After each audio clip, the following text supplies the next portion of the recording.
Hello, hello, and welcome to the show with no name and the show with no co-host. I'm Adaire Palmer, and Theonie has gone missing in action, gone AWOL this morning. Last I heard from her, she was trying to jump on, and we were a few minutes overdue for the show, so I thought I'm just going to hit play and go with it, because when you schedule a broadcast, you've got about 11 minutes to jump on. Otherwise, the broadcast will actually be canned when using Be Live TV. Anyhow, welcome to the new year and the first show for the show with no name and only one co-host. Oh dear, this is what you call running with it. Today we're talking about ways that you can encourage and include volunteers in your event, whether it's a ball or a barbecue. Really important stuff, because the show with no name is all around helping charities, not-for-profits, and people who are doing good things in the community to really involve and be inclusive around if they're raising funds, whatever they're doing. I'm just looking here. Oh, there's Theonie. Hello, Theonie. Shall I bring you in? I go, I'm Adaire Palmer, and she is in the green room. She's coming like this. Shall I leave her there or shall I bring her in? No, she's not. Okay, coming in. There. Good morning. How are you? Good morning. Hang on, I don't think I'm plugged in properly. Can you hear me? I can hear you. It's like, hello, Theonie. Can you hear me? I can hear you fine. Can you hear me? Now she's gone. Can you hear me now? This is what you call live broadcasting. Hello. If you've jumped in from anywhere, just let us know that you're here, who you are, because we love to have interaction and engagement on this show. Can you hear me now? I can hear you before. Could you hear me? It was really weird because it wasn't going through my headphones and stuff. Oh, good. Good morning, everybody. Happy New Year. Happy New Year. And we have got a special. Hey, Joanne's here today. Hello, Joanne. And she's coming. Hi, Joanne. As her page Puzzle Pink. Let us know if you are supporting anybody or any community events or community charities or organisations, because we would love to give them a shout out as well. Today we are talking, this is a bit of a surprise, because we sort of got up this morning on the back foot going, okay, the show with no name, no topic, no guests, no co-host. Now we'll fix that bit. Because it's like, yeah, because Thursday creeps up on you when it's holidays. Do you know what throws me out every year? I don't even know what freaking day it is. It's like, I know. Every year I get thrown out and it's really stupid, but not working, because I've got the normal job, Monday, Tuesday, Wednesday. That helps me know what day week is. It's like if I worked yesterday, today's Thursday. So that's the day that you know that you need to do the show with no name. I just, before we get into it, just ask you, if you're watching live, please share and invite people to join us, because the more the merrier. And we do have some really good intel for people, especially people who are working for not-for-profits, charities, service clubs, and looking for volunteers and looking for some tips and tricks and tools on volunteer management today. That's what we're looking at today, because the show with no name, Theonie, if you want to, hang on, I think I'm pointing the right way. No, I'm not. There we go. Theonie. Am I going the right way? Who knows? If you just tell us about the show with no name. Oh, is that where we're at? Well, it's Thursday, of course. So, well, as Adaire said, we're here to support charities, not-for-profits, people doing things in their community, generally speaking, to help get your cause out there, to help get your idea out there, to help you raise money or awareness, or both, for whatever it is that you're trying to get out there, no matter how big or small your project is. It might be something you're trying to do to help someone on your street. It might be something that you're doing on a larger scale. It doesn't matter. We just like to help promote people who are doing things for their community, because that's what we're all about. And if you are if that sounds like you, if you're involved in charity work or service club or a not-for-profit organisation, my voice is going. That's no good. If you're involved in any of those, please shout out, because we'd love to have you on the show. It just seems like everybody shut down over the New Year period, so we thought, well, we'll still show up at some point. Almost didn't. Well, you shut up.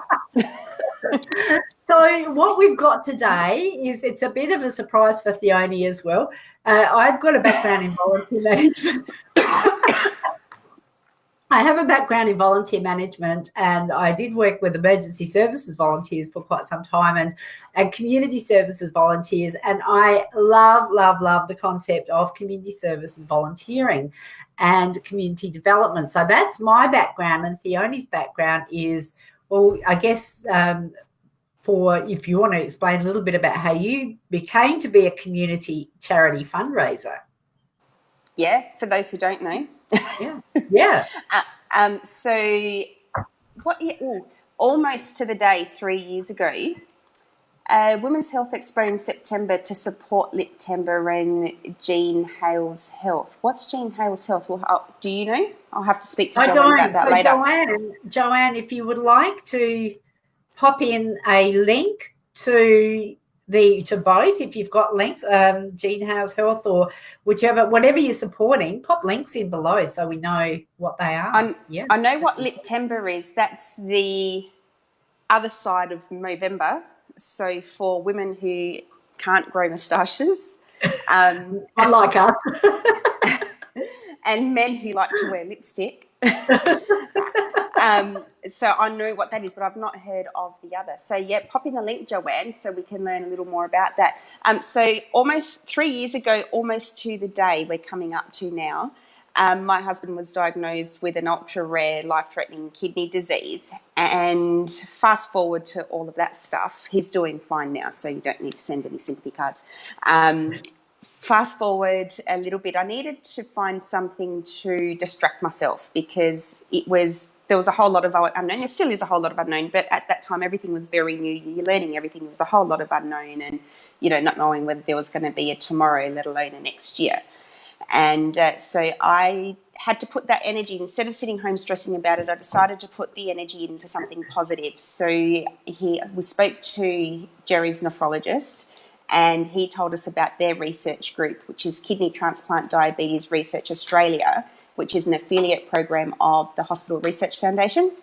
So I thought, well, we needed to raise awareness for the disease, the illness that my husband has, because we were facing issues of him losing access to the drug on the PBS that he needed to be on. It's the world's most expensive drug. And we were facing losing access to that. So I thought, well, I needed to do something to raise awareness, get government attention, et cetera, all that stuff. But the money needed to go somewhere. Nobody was going to pay me. So we decided on, it was the obvious choice, the charity, to support the charity of, researchers who are helping keep people like him alive. And then it just snowballed from there. So we've had, how many events have we had? So we've had two balls, the jazz night, and the jazz night was organised by somebody else. We helped them out. So there was the jazz night and the quiz night. So we've had 4 events, and we've got 2 planned for this year. And raised over $85,000. That's awesome. Awesome. In 2 years. In 2 years. Got an amazing year happening this year for Kidney Transplant Diabetes Research Australia. But the learning along the way has been pretty phenomenal as well. So Theonie, without a background in, what was that? You just jump in the deep end. You sink or swim. Well, and you don't sink. You just learn each event. You learn what you can do better. And I think that's what I'd like to talk about today, because with my background in volunteer management and also the involvement in service clubs, and a shout out to Rotary, because they are dear to my heart, and I am involved in Rotary. There are some ways that we can all get better about what we do with volunteering and how we do it.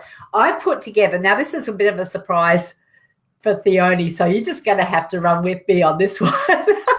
I've put together my 5 top tips. Of course you have. And we're going to have to talk really fast because we've got like 15 minutes and we can talk for hours on this once we get going. So it's going to be a bit of a surprise, but I know that you're going to be able to pick it up and run with it. Number 1 is share the love. Now, this is a lesson that I myself has experienced as a coordinator of community programs back in the 90s, and I saw, Theonie, I'm going to call you out on this. I saw you doing it, and you admitted that you did it yourself. You took on way too much, and delegating to people specific jobs would have freed up your time to enjoy it a bit more. And there's one event, one specific instance within the event that I'm thinking of, and I think you know what I'm talking about. The end of the night? The end of the night. No. I'm talking about the silent auction. Exactly. Yeah. I'm talking which went right through to the end of the night, as in getting the money and stuff. Yes. Yeah. So in terms of that, was that I observed that with, and like countless volunteer, the people who manage volunteers. And it's interesting, when you're a volunteer yourself, you don't tend to think of yourself as a manager of volunteers. So volunteering is just a pay scale. It's not like, it doesn't detract or doesn't take anything away from the value that people bring. Whether they're paid or unpaid is irrelevant.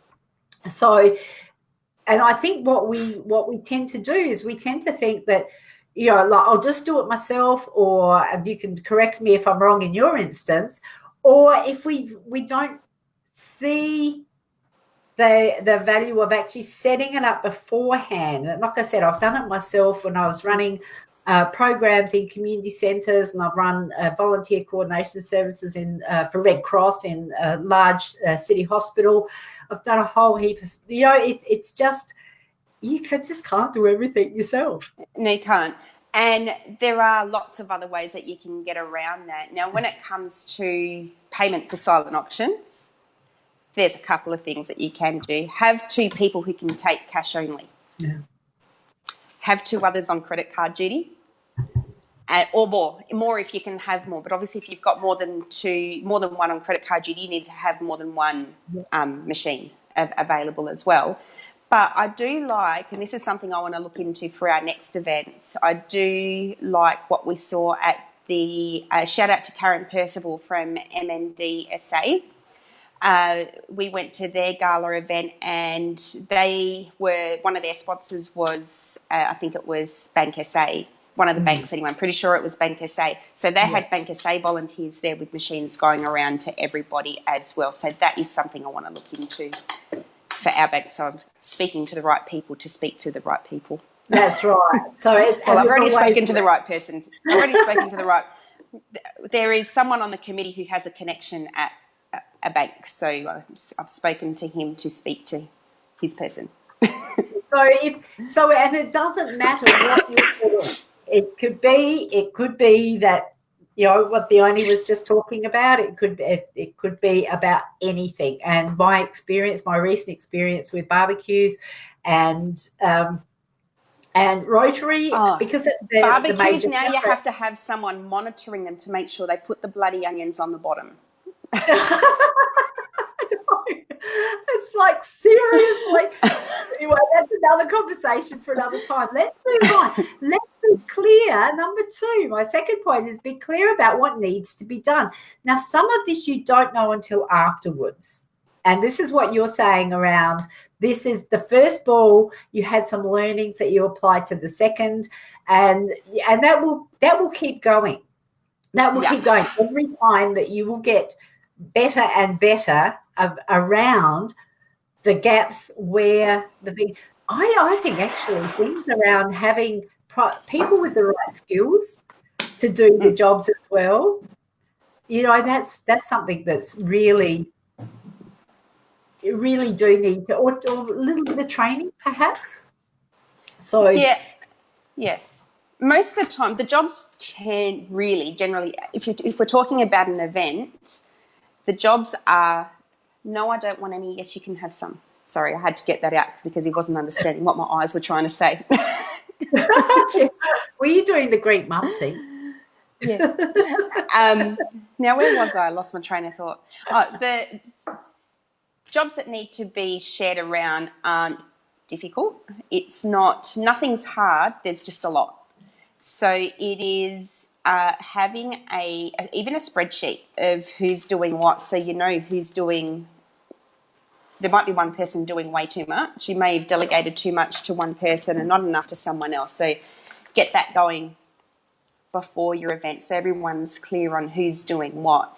And then on the night, you as the host can be the one that they go to if something's fallen apart or something's not working properly or whatever. You don't have to be the one running around doing everything. Yeah, and I think that is, I feel like I'm talking over you. We've got a bit of a lag here at the moment. Do I? Maybe it's just me. I think what I've observed too, and it's with events, it's with barbecues, it's with any sort of volunteering, is if you're not clear about what needs to be done, then you've got either people being run off their feet or standing around like a shag on a rock. And it's really important to value the time and energy that people bring to the volunteering role that they're doing. So number 3, this is something that I think I have observed very, very few people do.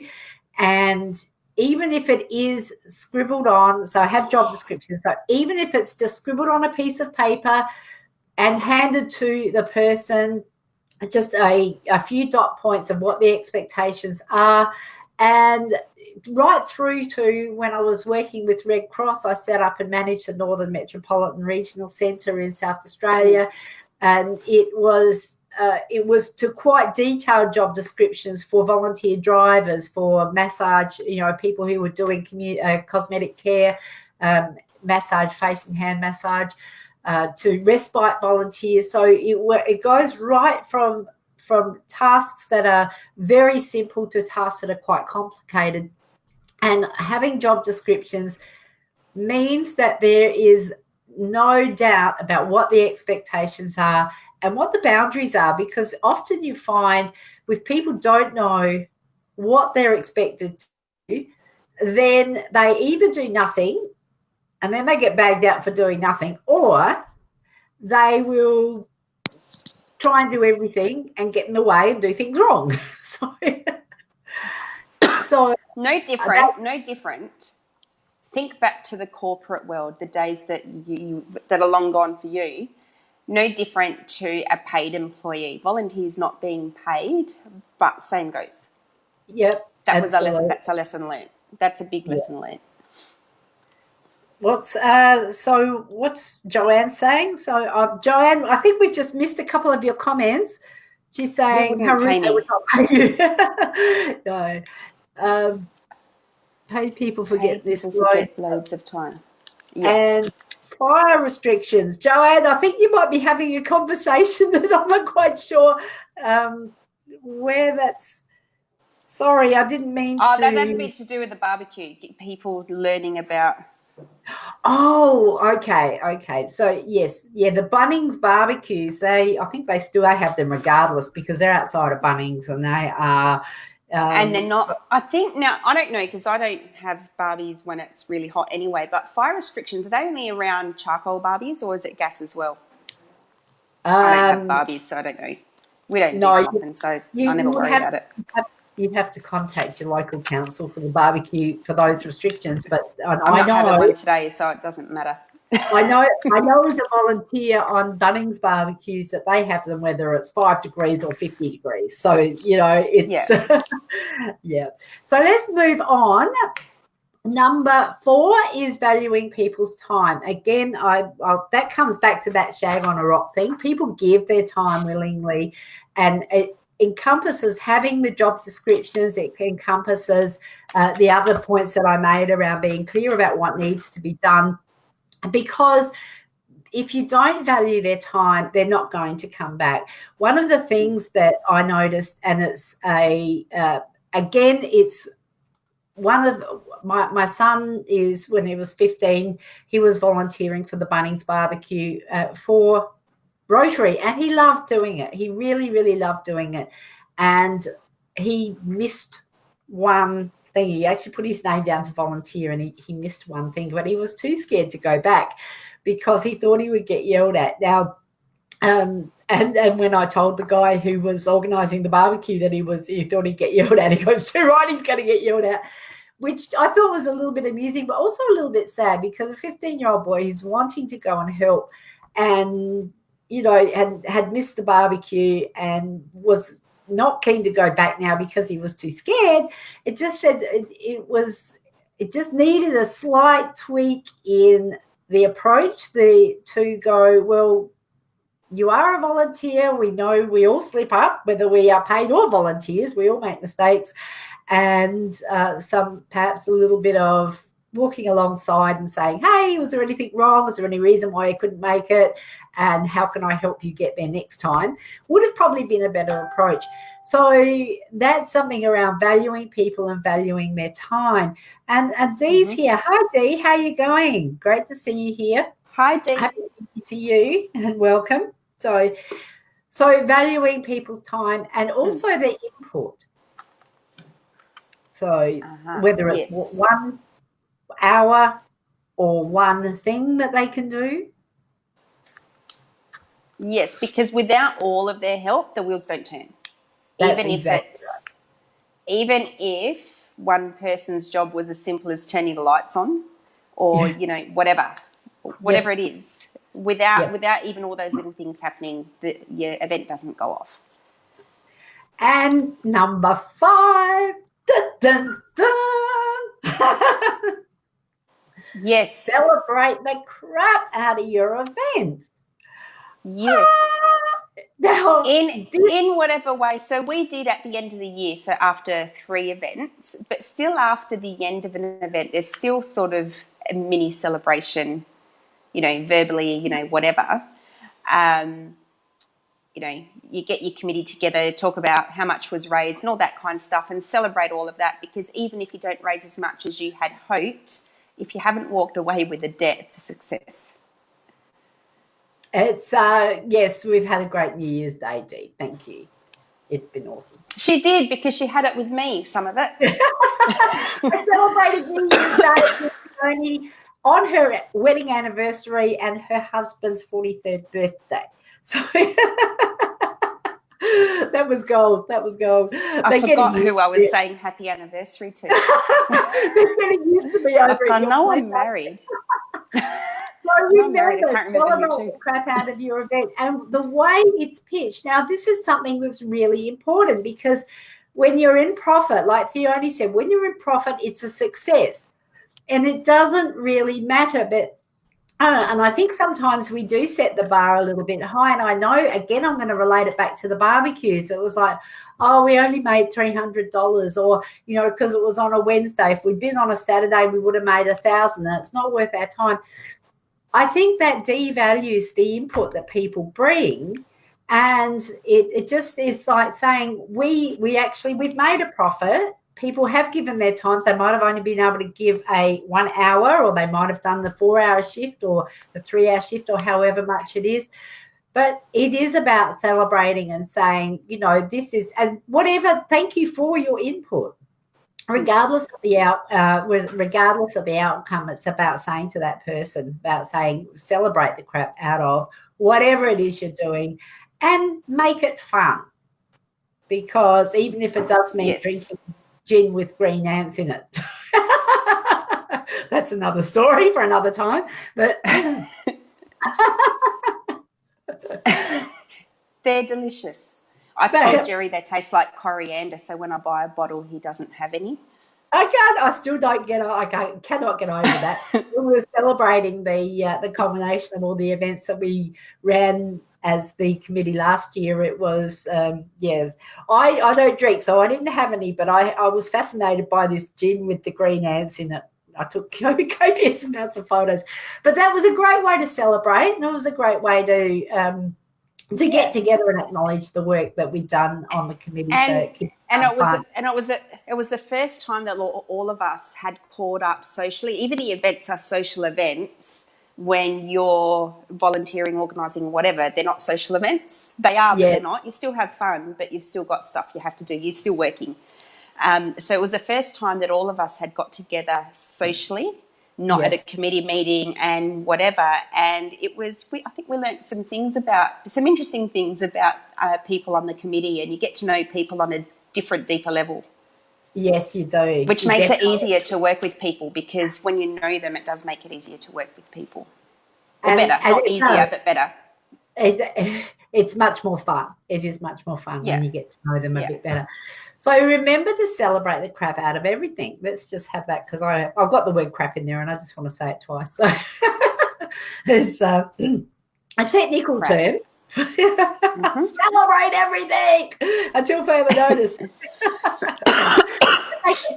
Make it fun. Yeah. So now, on that note, we're going to wind it up, because we did all right to talk for half an hour about something. Well, you had organised. I was like, I haven't done my hair yet. Are we like just taking 2 weeks off and come back next week?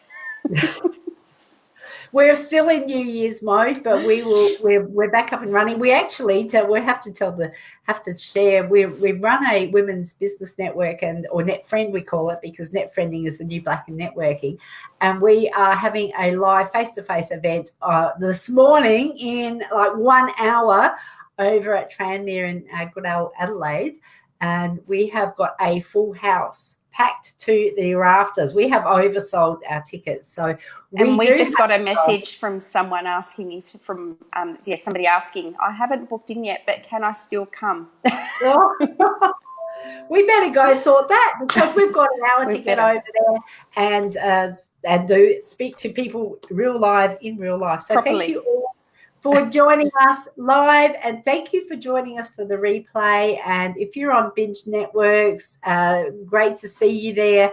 And we will be back next Thursday at 9:30 a.m. Australian Central Daylight Time for the Show with No Name. I'm Adaire Palmer, and I'm Theonie Roussianos. We'll see you then. Bye. Bye.